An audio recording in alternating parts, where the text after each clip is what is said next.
Este episódio é baseado no caderno de estudos elaborado pelo professor Dr. Marcelo Lessa, idealizador e mentor do projeto ENAC Turbo. E hoje a nossa análise vai fundo no caderno 2, que aborda um dos pilares do direito tributário, que são as espécies tributárias. Uhum. Um tema que, assim, parece bem teórico, né?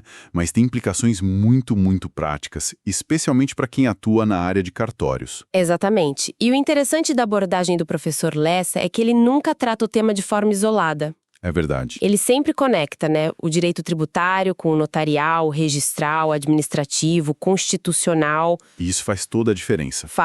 É o que transforma o estudo de, tipo, uma simples decoreba para o entendimento profundo de como o sistema funciona e se amarra.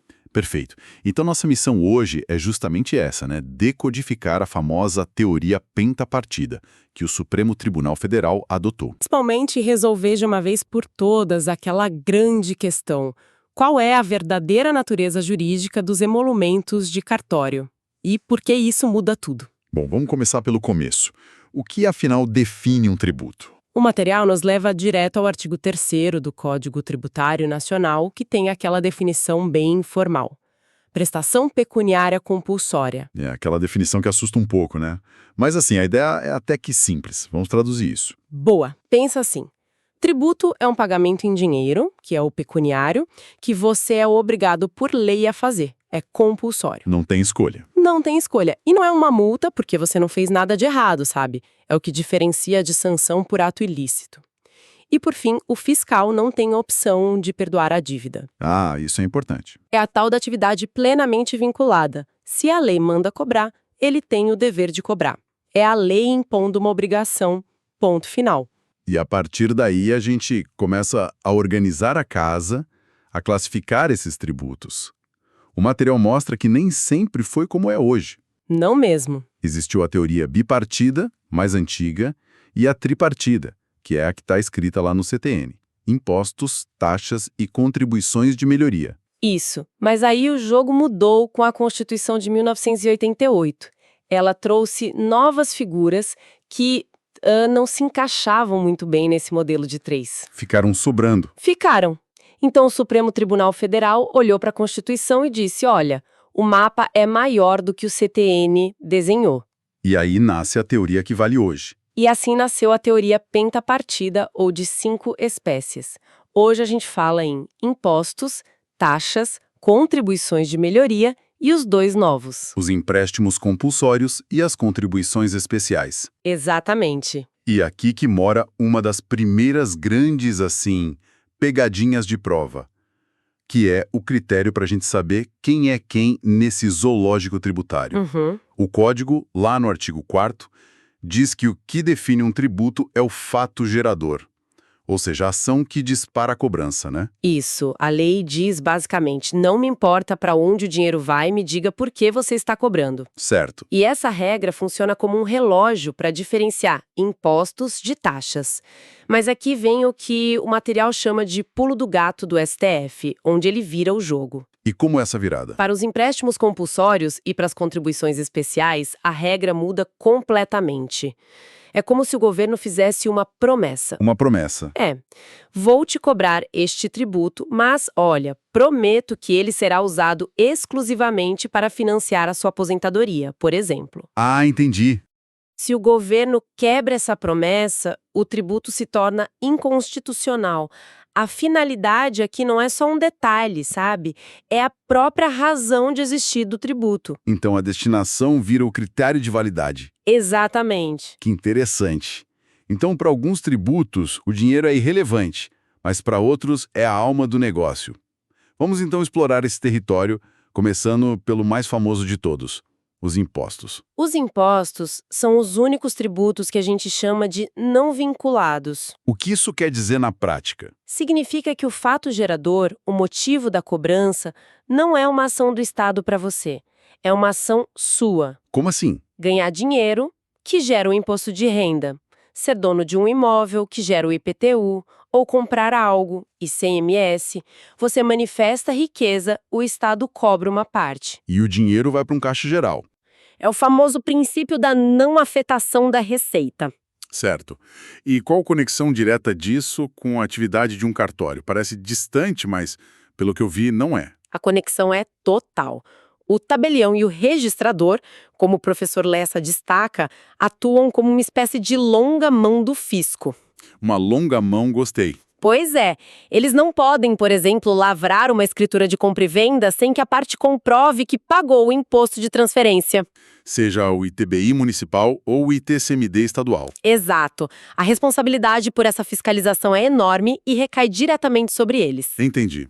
Saindo dos impostos que não são vinculados a uma contraprestação, a gente chega nas taxas, que são o exato oposto, certo? Elas são totalmente vinculadas. Totalmente. Aqui você paga porque o Estado está fazendo algo diretamente para você ou por você. E que algo seria esse? Existem duas possibilidades. Ou ele exerce o poder de polícia, que é basicamente fiscalizar uma atividade. A taxa de alvará, por exemplo. Isso. Ou ele te presta um serviço público. Só que atenção, não pode ser qualquer serviço. E aí que entram as palavrinhas mágicas, né? Específico e divisível. Exatamente essas. Específico significa que você sabe pelo que está pagando. Não é algo genérico. E divisível quer dizer que o Estado consegue medir o uso individual daquele serviço. Dá um exemplo prático. O exemplo clássico é a taxa de coleta de lixo domiciliar. O serviço é específico, coletar lixo, e é divisível porque o caminhão passa na sua porta, servindo ao seu imóvel. E essa definição nos leva a uma das distinções mais clássicas e que a FGV adora cobrar, que é a diferença entre taxa e tarifa. Que também a gente chama de preço público. Isso. Qual a fronteira entre elas? A fronteira é a natureza da relação. A taxa é um tributo, nasce da lei, é compulsória, você não pode escolher não pagar a taxa de lixo, por exemplo. É uma relação de direito público. Perfeito. Já a tarifa, o preço público, nasce de um contrato, de uma relação de consumo. É facultativa e de direito privado. A conta de luz ou de água. Exato. Você só paga se usar, se celebrar aquele contrato com a concessionária. A súmula 545 do STF resume bem isso. Preço público se refere a serviço de utilização facultativa. Perfeito. E agora chegamos ao ponto nevrálgico desta conversa. Um momento que todo mundo que estuda para cartórios estava esperando. A pergunta de $1 milhão. Onde os emolumentos entram nessa história. Aquilo que a gente paga no cartório é taxa, é tarifa, é o quê? Essa pergunta valeu ouro por muito tempo, até que o STF colocou um ponto final na discussão, numa decisão histórica, a ADI 1378. Uma ação direta de inconstitucionalidade. Isso, um processo que vai direto para o Supremo para decidir se uma lei viola a Constituição. E a resposta do tribunal foi assim, categórica. Emolumentos têm natureza jurídica de taxa. E essa definição, que o material do professor Lessa chama de regra de ouro, não é só uma questão de nome, né? Ela arrasta uma série de consequências práticas. Gigantescas. Vamos listar as principais. Primeiro, se a taxa está sujeita ao princípio da legalidade tributária. Só uma lei pode criar ou aumentar o valor dos emolumentos. Um ato do Tribunal de Justiça não pode, então. De jeito nenhum. Segundo, princípio da anterioridade. Se uma lei aumenta a tabela em outubro, ela só vai valer no ano seguinte e, além disso, só depois de 90 dias. E tem mais? Tem. Terceiro, o prazo para o cartório cobrar um emolumento não pago é o prazo de prescrição tributário de 5 anos do CTN e não o prazo geral do Código Civil de 10 anos. Espere um pouco, mas isso me gera uma dúvida. Um aparente paradoxo. Manda. Se os emolumentos são uma taxa e a Constituição proíbe que taxas tenham a mesma base de cálculo de um imposto, como é que o valor de uma escritura é calculado com base no valor do imóvel? Boa pergunta. O valor do imóvel é justamente a base de cálculo do ITBI. Como isso não é ilegal? Ótima pergunta e é uma dúvida muito comum. A resposta está na súmula vinculante 29 do próprio STF. O que ela diz? O que o Supremo disse foi o seguinte: a base de cálculo não pode ser idêntica, mas a taxa pode usar elementos dessa base de cálculo. Explica melhor. Na prática, significa que a tabela de emolumentos não pode ser, por exemplo, 2% sobre o valor do imóvel, que seria idêntico ao ITBI. Certo. Mas ela pode perfeitamente usar o valor do imóvel como um parâmetro para criar a faixa de cobrança. Por exemplo, para imóveis de até 100 mil, o valor é X. De 100 a 200 mil, o valor é Y. Isso é constitucional para o STF. Entendi. A sutileza faz toda a diferença. Ok, superada essa parte mais densa, vamos para a terceira espécie, a contribuição de melhoria. Essa é bem mais intuitiva. É um tributo vinculado a um benefício bem específico, a valorização do seu imóvel por causa de uma obra pública. A prefeitura asfalta a rua, constrói uma praça na frente da minha casa. E seu imóvel, de repente, vale 20% a mais. O poder público pode cobrar uma parte dessa valorização de volta. Mas não pode cobrar o quanto quiser, né? Existem travas bem claras para isso. Exato, um duplo limite, que é a essência desse tributo. O primeiro é o limite total.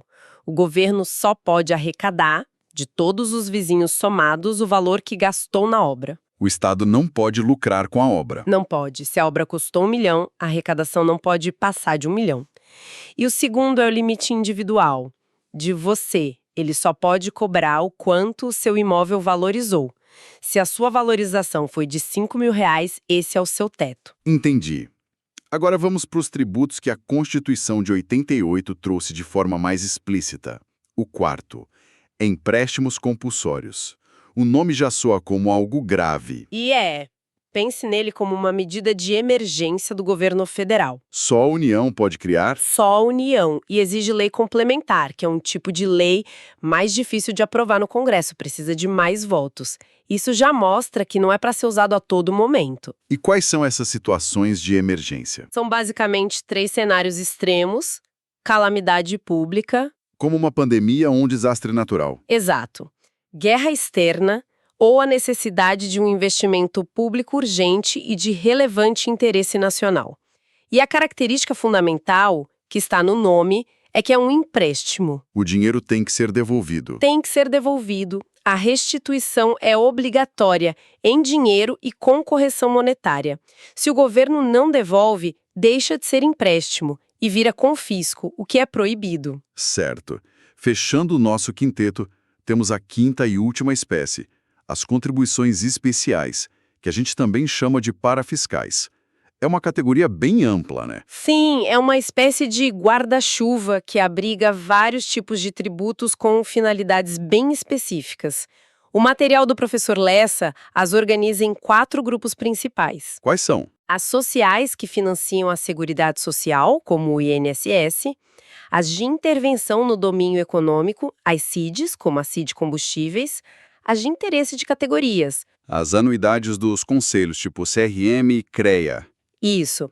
E, por fim, uma bem famosa no dia a dia, a COSIP, que é a contribuição para custear o serviço de iluminação pública. E sobre as anuidades dos conselhos profissionais?